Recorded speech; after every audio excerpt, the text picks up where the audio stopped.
Let me get this straight. Most Christian men today, they're not dangerous. They're not dependable. They're not even directional. They're just there. They wake up every morning like they're on cruise control, trying to be good little boys for a world that despises them.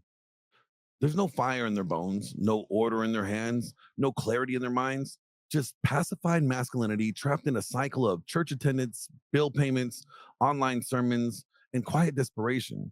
And you know what that's called, right? That's survival. That's not purpose. That's not power. That's spiritual sedation with a polite smile and a neutered spirit. They're never even taught how to build purpose, but they're taught how to stay quiet. And the worst part, well, these men aren't starving because God hasn't called them. They're starving because nobody has taught them how to feed themselves. Scripture's full of meat and full of missions. But these dudes are out here trying to eat steak with oven mitts on because, well, the system taught them that their appetite was dangerous and that their hands were too rough to touch anything holy. Culture told them that masculinity was toxic. Church told them that their strength was suspicious.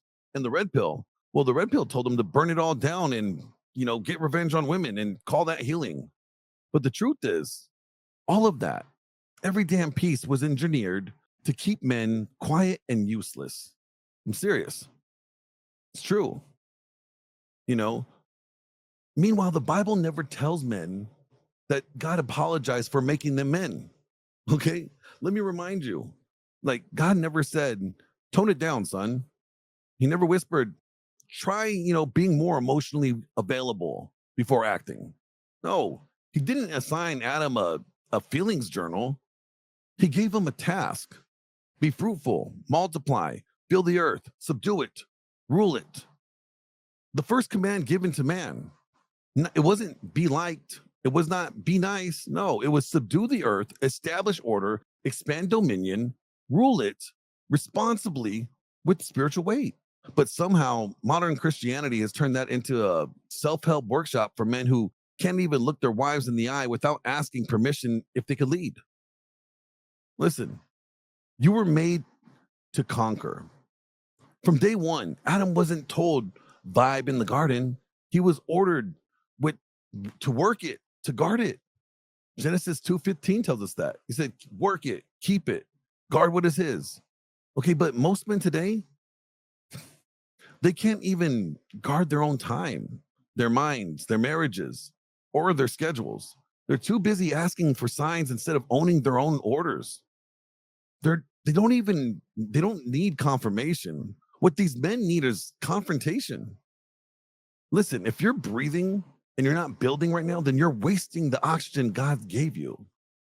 Nehemiah didn't form a committee. No, he took command. You want purpose? You want to see purpose in action? Go read Nehemiah.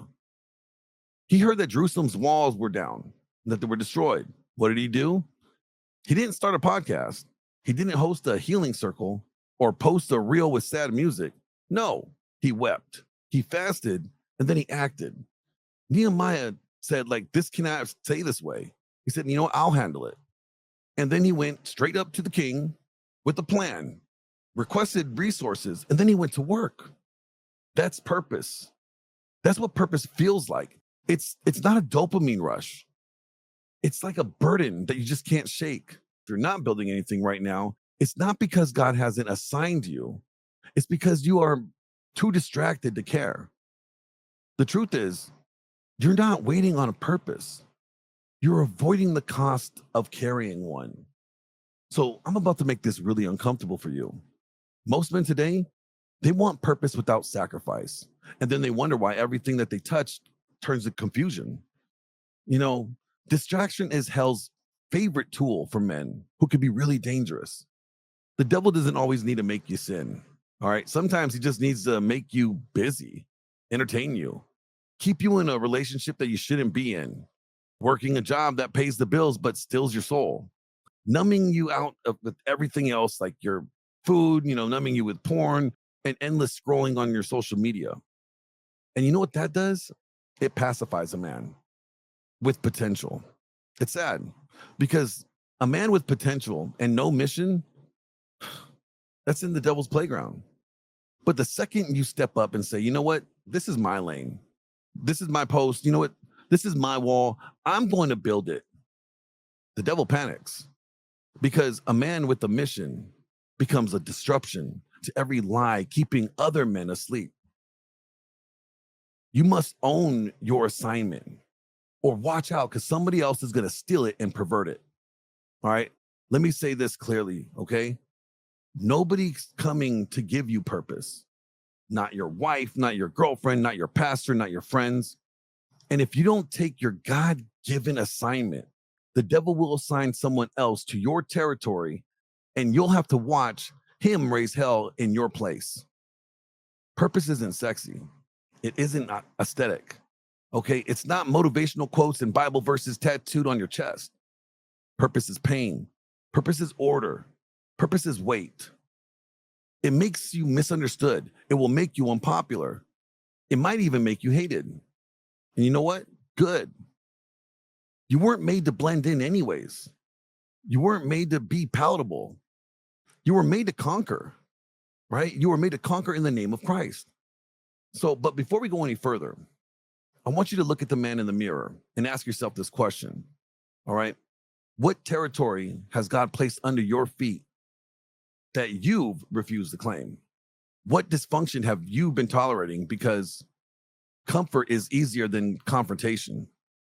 And what burden has God put on your heart that you keep ignoring because it requires sacrifice? Because the moment you answer that question, honestly, the moment that you actually sit there and honestly answer it, that's when you really wake up. Yeah, seriously. Because you know now that you're accountable. You're not accountable to me or to a podcast, but you're accountable to God. And he's not interested in how many Bible verses you can quote. He wants to see what you build.